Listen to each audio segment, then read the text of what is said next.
The first part of which I would start with is regarding disorders that are pertaining to skin. I'll be going only through those things like primary lesion, secondary lesion. I'll not be going into individual terms and terminologies like my previous lecture. It will be a rather concise one. So please bear with that. Basic things in clinical practice, clinical cues. So I'll be going to individual signs quite goodly and might be a hint of treatment also at places relevant. Lights are not moving.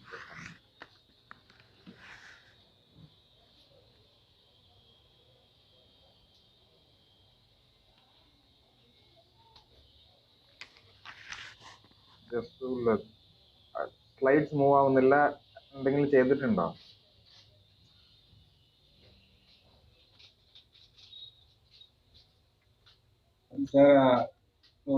Slide of ആക്കിയിട്ട് ഒന്നും കൂടി ഒന്ന് on ചെയ്യും. Escape ബാക്കും പോകുന്നില്ല. Okay. Sorry for the delay. So the first I would start with basic infections of skin and appendages. Why I said this as a broad topic of skin and appendages, because you can have skin infections as well as hair infection and nail infection, which are basically derivatives of skin. So I have got into a broad spectrum term, skin and appendages. So bacterial infections like pyoderma, cellulitis, etc. Viral infections like Verruca plana or plantae, that is basically your wart infection, molluscum contagiosum, herpes simplex, fungal infections like dermatophytosis and candidiasis, and pieriasis verticolor, which is again a fungal sort of infection. Skin infestations, specific skin infestations which are viral or scab, which are nematodic, which is scab-based, pediculosis, capitis, corporis, and pubis. Again, skin etiology, skin infections. Acne, which are basically because of increased sebum production from your body. So there are different types of them. Acne excoriae, infantile acne, acne conglobata, and occupational acne. They are basically divided based upon the etiology. Acne excoriae means some sort of an external agent which can actually cause excoriative, and it will be highly itching. Followed by the itching, you will actually have a scar mark. So that is actually an excoriation which causes blackish lesions on the spot of acne. So that is why it is called as acne excoriae. Infantile acne, usually because of excessive maternal hormones, the child will develop in infantile stage, stage of acne. So that is called as infantile acne. Usually it heals without a scar. Acne conglomata, these are usually a sort of acne lesions which are usually based upon uh, things that are put onto the face, like it's basically coming out of contact. So they form a massive acne or group of acne marks at a particular area. So they are conglomerated, so conglomata, and occupational acne. Some people with exposure to some particular conditions may develop even acne. Rosacea is basically an erythema of the skin which doesn't recede. So erythema is found inside the body for chronic. Like if you have a inflammation for more than 21 days, that stays for long. So just keep this in mind. Keep this point always in mind. If you have an erythema that is greater than 21 days regular inside the body, it can leave a continuous mark for a longer time. So that is rosacea. Papillosquamous lesions, your psoriasis, lichen planus, tyriasis, rosea, Reiter syndrome, and exfoliated dermatitis. These are the broad ones. You do have minor ones inside them. Eczema, the basic division of eczema is basically based on the cause of eczema, that is endogenous eczema or exogenous eczema. Endogenous eczema, which means the causes from within, that is atopic dermatitis, sebum production again from the body. Nummular eczema, usually because of venous stasis or even irritation, usually an accompaniment of the gaiter shown in varicose vein. Stasis eczema, again a classical example is varicose vein. Pompholics is usually the mild eczematous lesions that you see in the periphery of the fingers. We'll go into that. Exogenous eczema, obviously, as the name suggests, causes exogenous outside the body. So either contact dermatitis, photosensitive dermatitis, allergic dermatitis, also possible. Other causes, osteototic eczema and lichen simplex chronicus and infective eczema. Following an infection of eczema happens, that is infective eczema. Vesiculobullous lesions, pemphigus vulgaris, bullous pemphigoid, dermatitis herpesiformis are usually the vesiculous or bullous lesion. If you remember from the previous presentation, vesicles and bullous lesions are both fluid filled. So whenever I said fluid filled, what did I say? They are fluid formed in such a place that the dermis and the epidermis layer are actually pushed aside. So whenever a vesicle actually erodes off, it actually desquamates. It actually desquamates the epidermis while dermis stays intact. Okay. But when a bullous happens, it may even create an erosion or an ulcer. I hope you remember from the first lecture what is the difference between an erosion and an ulcer. An ulcer can involve the dermis and the epidermis, while a erosion can only involve the epidermis only. The dermis is in most cases intact. So pemphigus vulgaris, bullous pemphigoid, and dermatitis herpetiformis. Urticaria and angioedema, these are usually reactions of the body because of type 4 hypersensitivity. You have four types of them: type 1, type 2, type 3, and type 4. This is type 4 hypersensitivity. Urticarial vasculitis, if there is a continuous exposure to the irritant, urticarial vasculitis can develop. Contact urticaria, common presentation in penicillin group if the patient is on oral penicillins or if the patient is given penicillin group. Usually the patient develops this.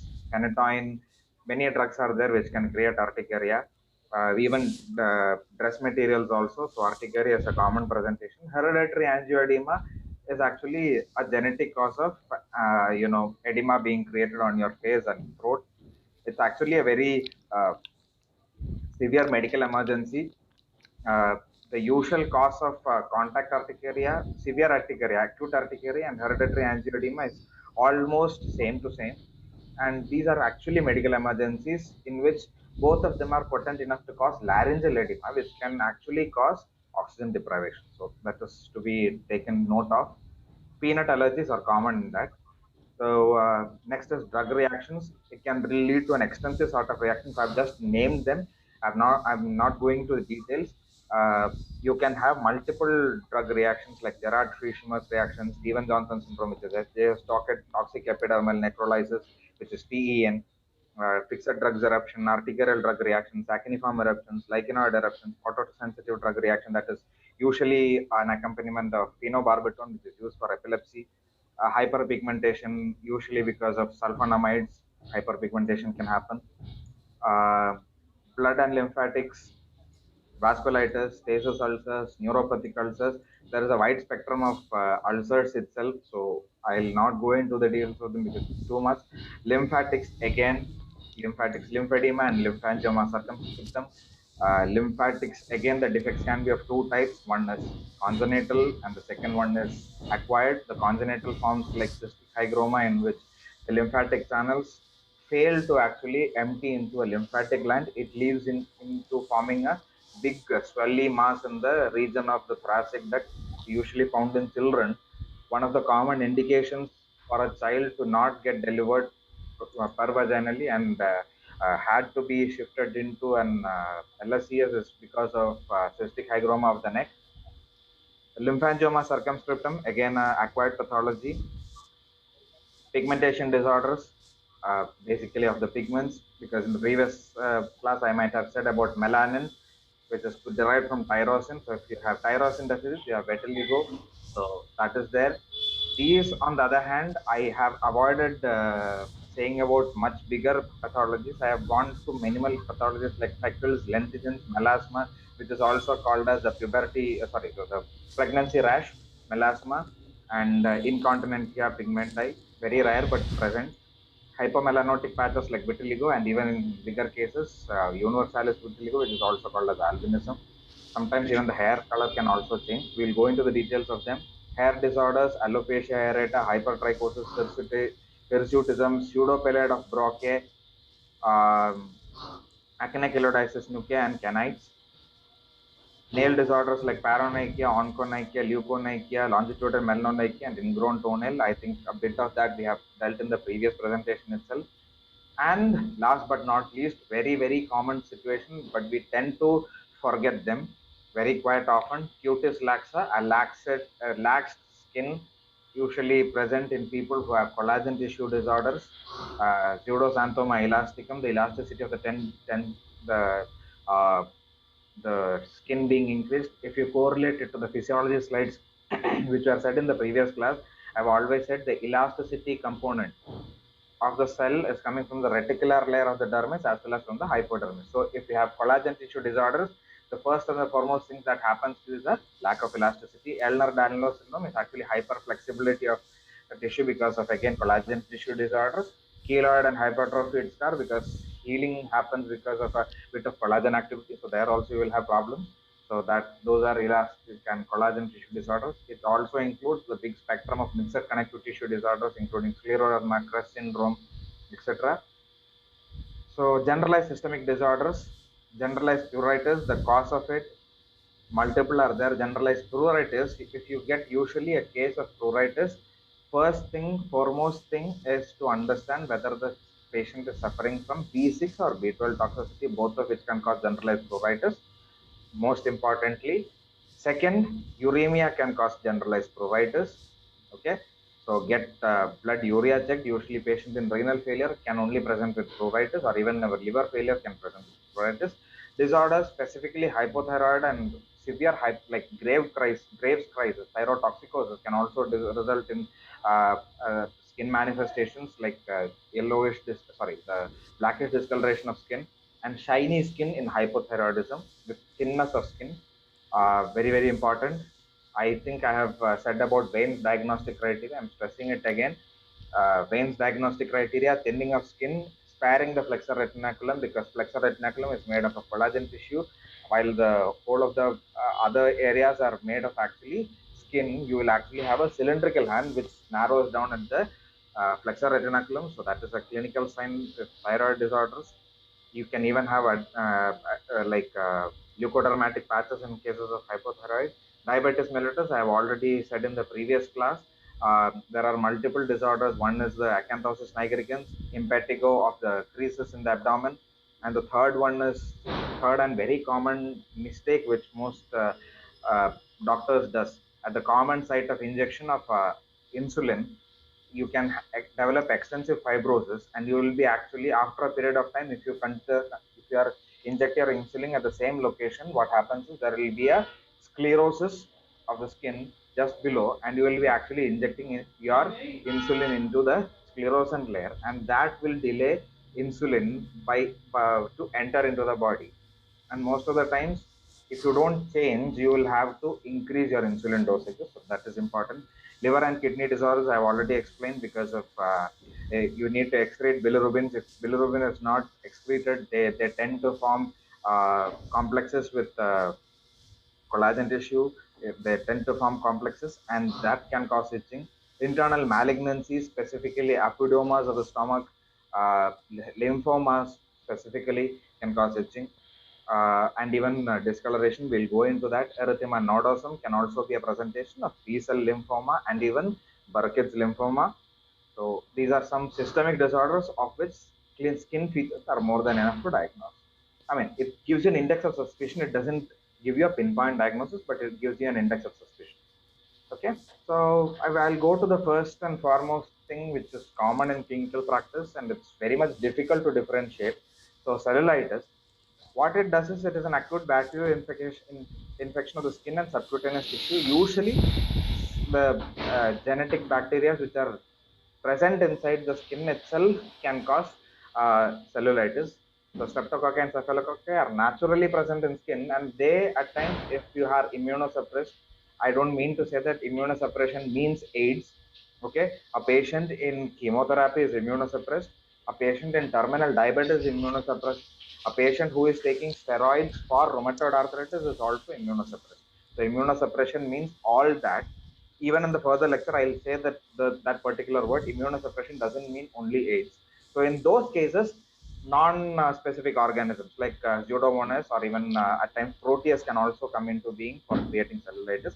But otherwise, normally it's Streptococci and Staphylococci, and so it causes an acute infection of skin and subcutaneous tissue. So the layer is already discerned, and there is acute bacterial infection. So what it causes, it suddenly causes in the subcutaneous tissue edema.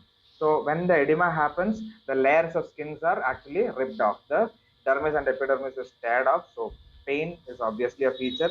spreading erythema, because you with tearing you will have increased blood supply over there. There will be inflammatory cytokines being produced there. So uh, erythema and edema can happen. Fever, obviously, because you have an infection right now. And regional lymph nodes, reactionary lymph nodes, usually or popliteal lymph nodes, will be inflamed in a later stage, which is a differential feature from lymphangitis. Appearance resembling skin of pure D orange. This is very, very important. This is how you differentiate a lesion of lymphangioma, lymphatic swelling, from a subcutaneous swelling. If you have a pure D orange sign, pure D orange means, see, the places at which the pits are there. I have all, if you remember again, going back to the physiology slide for the previous class, uh, the layer in which hair is embedded is the reticular layer of the dermis. Okay, now you are having an inflammation between the epidermis and the superior layer of the dermis. Okay, so it is much below that the hair comes up. So what happens is, at the junction of hair, where the hair follicle is going inside, those areas will be depressed, and the places in between them will be actually elevated. So that will give you a sign that at wherever the hair follicles are there, there will be depression. So it basically looks like the skin of an orange. So that is what is called as pure D orange. Why I am saying this in very much detail is, this is the same feature that you develop in mastitis. This is the same feature that you develop in cellulitis also. Okay, so that means to say that your inflammation is currently in the dermo-epidermal junction and not deeper to it. So pure D orange sign is actually good, saying that it is not deeper. Okay, if you don't see pure D orange sign, you might think of an edema that has gone much deeper.